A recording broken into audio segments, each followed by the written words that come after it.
Hey Watch Fam. Alright, so today we're going to talk about affordable watches. What makes a watch affordable? What price range are we looking at?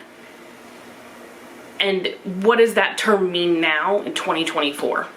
Now, first off, my views are based in the US. That's where I live. That's where I buy watches. So that's the demographic that I'm familiar with. You know, I'm a self-proclaimed affordable watch enthusiast. But affordable is starting to seem like kind of a moving target, just that word. You see anything from the $30 Timex Weekender to a $1,000 watch being called affordable. And some of that is like, you know, things have been skewed since the luxury market has gotten so big and all-consuming. And that's fine. When I first became interested in watches, I made less than $50,000 a year, like a lot less. So for me, 10, 15 years ago, an affordable watch was like less than $100. I didn't have more money than that I could just spend on something pretty to have on my wrist. Oh, cue wrist check. Strong arm today is the Spinnaker Botker. I'm kind of in a camp counselor type outfit today, and this watch, it's finally warm outside, mid-60s, it's sunny, and this watch feels like a little ray of sunshine on my wrist. So, still got it on the bracelet, lots of heft, makes me sunshiny and happy.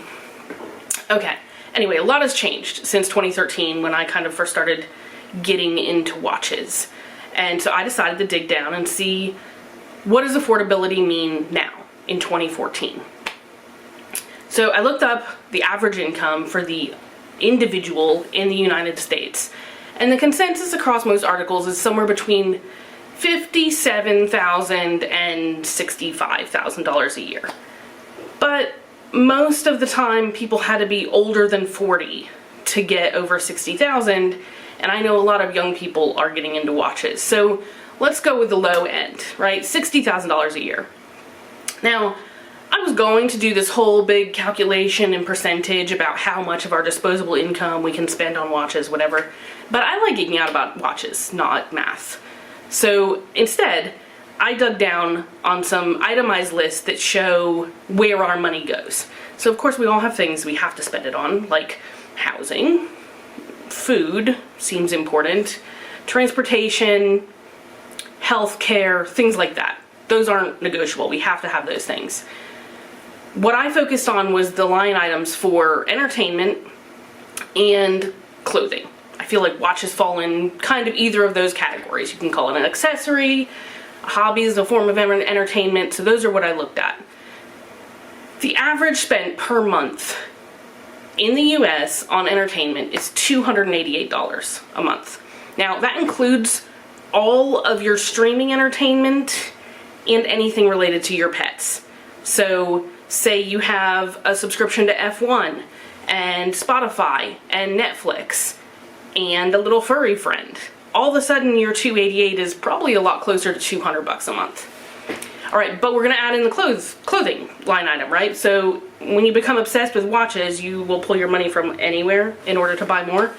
So we'll pull in the clothing money to give ourselves a boost. And the average spend on clothing is $162. So we'll add that to our $200, and that gives us like $360. Say $350 just so it's easy. I'm not good at math. So $350 a month max for the average person. Okay? That's not considering a college kid fresh out who's, you know, working a part-time job. It's not considering someone who's in a C-suite. This is an average human. Okay. So $350 a month. Some months. All of us aren't going to spend that much on a watch every month. That might get you a nice micro brand watch. Maybe even a NATO strap to go with it. Maybe. But it's not enough for a Seiko speed timer. It's not enough for a Turtle. It's not enough for a Bulova. It's not enough for a Tissot PRX Quartz, much less a Hamilton Khaki. All of these entry-level beginner watches that you see on every list everywhere, you can't get any of them in a month if you're an average person with average spending power in the US.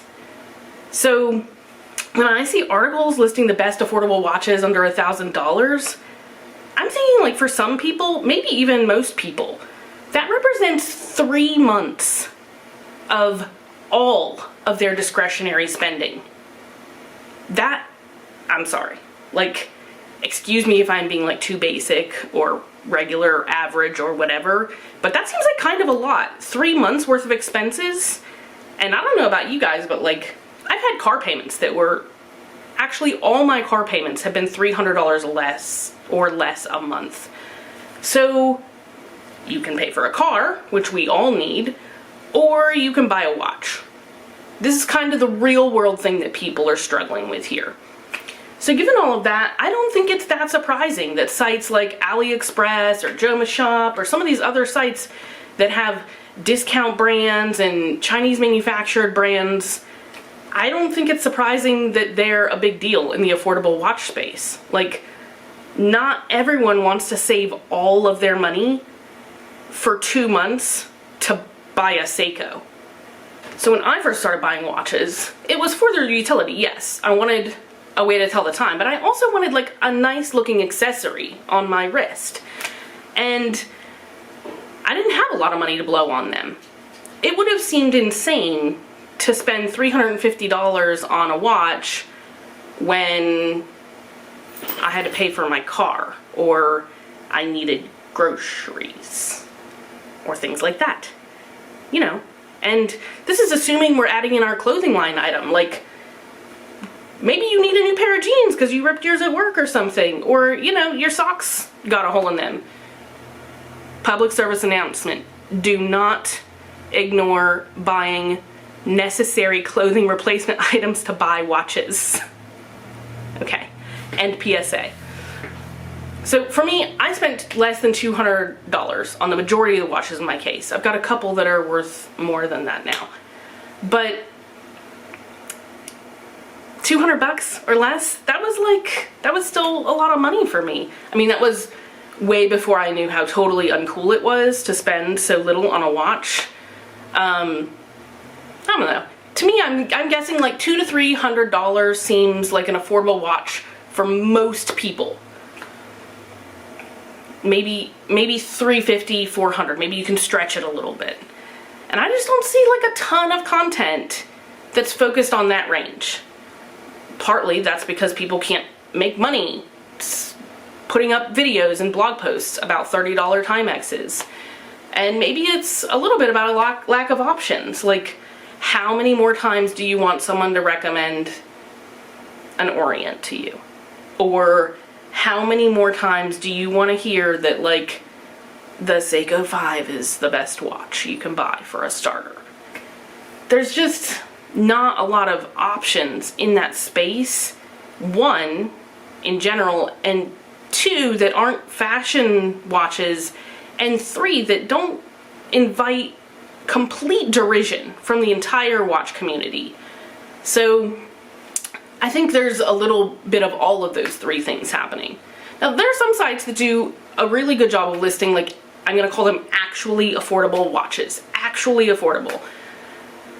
Two Broke Watch Snobs has some of their, like, a lot of their older articles are really great for building a collection for, you know, a smaller amount of money. They have a couple articles that I'll list below, and I'm not affiliated with them. It's just a good resource if you're building a new collection.